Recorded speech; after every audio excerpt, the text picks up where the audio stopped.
Hi everybody, it's Nancy, and today I just have a really short haul video. I got some things from a couple places, Michael's and Simon Says Stamp, but I made these cute little Halloween cards with some of the stuff that I got from Michael's, so I just wanted to show you guys those. They're really simple and cute. I just colored them in with some color pencils, and I put some Spectrum Noir glitter on the flowers. And this one on the eyes. I don't know if you can see it.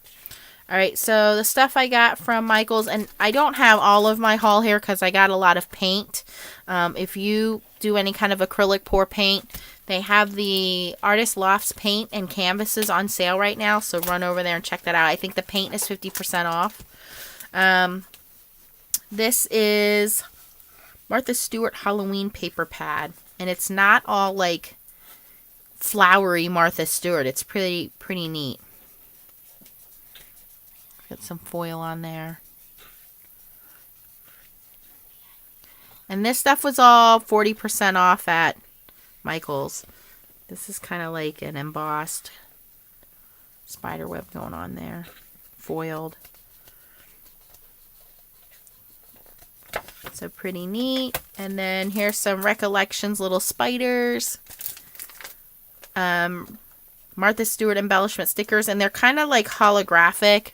I don't know if it'll show up in the camera there. Here's a cat, and then when you turn it a certain way, it's a skeleton. It's a snake.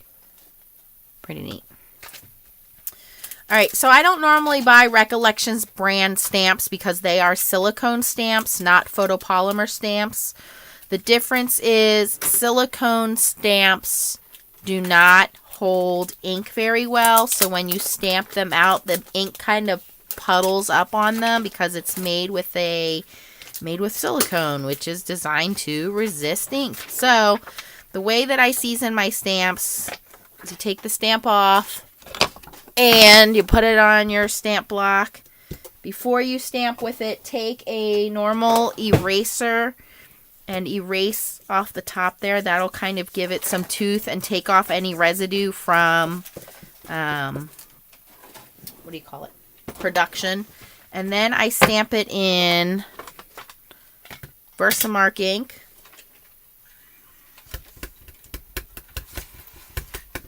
And all this does is just seasons the stamp so that it holds the ink a little better. Just going to stamp this on here. So obviously you can't see it because it's clear ink. But now what that's done is it's kind of filled in all the cracks and crevices in the silicone and get it primed to accept ink a little better.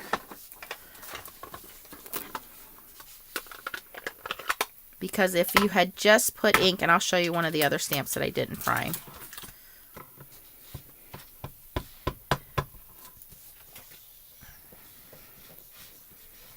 And there, it stamps out pretty nicely, pretty detailed. So let me show you that on another stamp set. So this one just has like the Day of the Dead mask, some skulls. I thought it was pretty neat. I like this kind of this little beetle and the bug here. So there's a couple of those. This stamp set has a nice cat and bat that I thought were pretty realistic looking, not real cartoony looking. Door knocker, haunted house. And then this one came with a die set. And it has a skeleton, some grass. So you can make some pretty neat scenes with all of these together. But let me just show you, again, with priming the stamps. So I will do this cat one. Alright, so if I were just to put ink on this cat right now, you can see it just... the ink kind of puddles up and it just does not, the stamp doesn't want to accept it. Can you see that? So when you stamp it down, it's okay, but it's just kind of, the ink is just pulled up. So let's do that same thing. Just kind of clean the stamp off. Clean both of these off while I'm at it.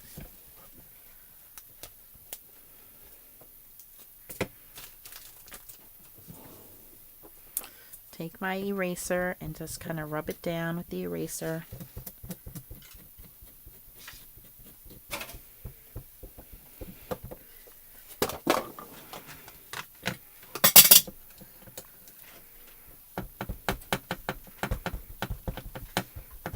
Versamark ink.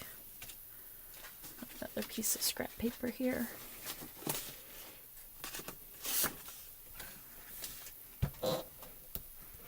Stamp that off.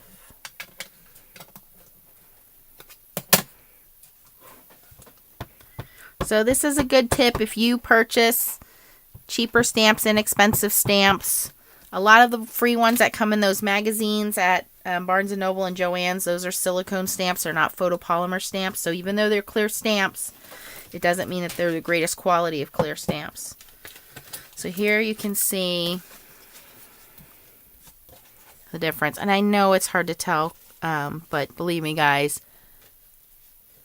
this one is just not as detailed. You can see where the ink kind of puddled up. And then here, once we cleaned it up with the Versamark, it just came out a little more detailed. Just a little better. So, and then once you season your stamps, that's it. They're ready to go. You don't have to do that again.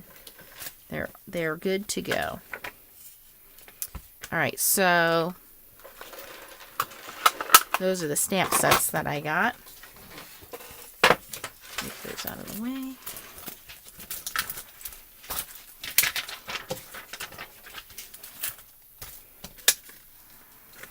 All right. They had some Tim Holtz stuff. So I got this one, which was the background stencil framelit. What do you call this? Embossing folder. So here you can see I did it here on the Martha Stewart paper, and all I did was sanded it down a little bit and then stuck one of those little spiders on there. These little rosettes that I made, these I got on sale at Joann's. I got the bows and the rosettes for $6.97 at Joann's.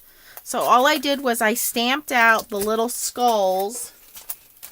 So I took this little skull and I stamped it out on orange paper, all random, and then cut that out, and I made the little rosettes there. Stamped this out, colored it, and then stuck one of the little spiders on there.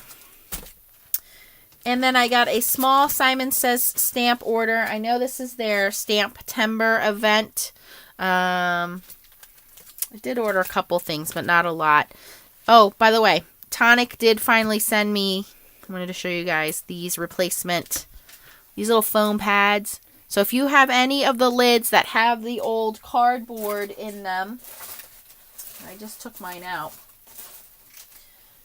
They will send you these in the mail. And again, it's made out of styrofoam. You take the cardboard ones out and replace them with these styrofoam ones. And that should keep your Nouveau Mousse from drying out. So thank you, Tonic, for following through with that. Alright, so I got the new Altenew. What is this called? I don't know.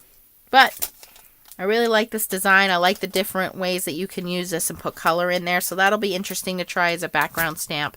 Hexagon background stamp. And the Cube Builder stencil. So I'm really anxious to try this. I'll do a video on this. But what you're supposed to do is, you know, use your method of whatever you're going to do here. Either distress with your distressing inkers or your little clarity brushes or whatever you're going to use.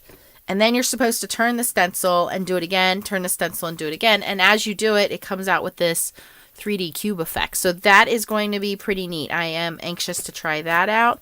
I did get some new gold embossing powder. So this is the Simon Says Stamp Ultra Fine Gold.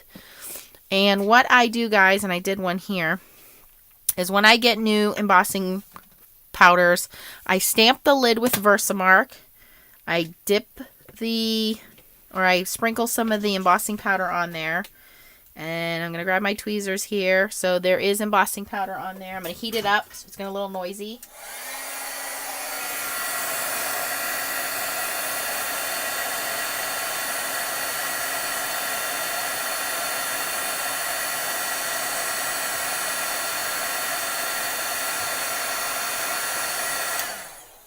Alright, so this way we know what color is in the container and how it looks when it's embossed. So the Simon Says Stamp Ultra Fine Gold, and this is the Wow Metallic Gold Rich Pale, which honestly, they are very close.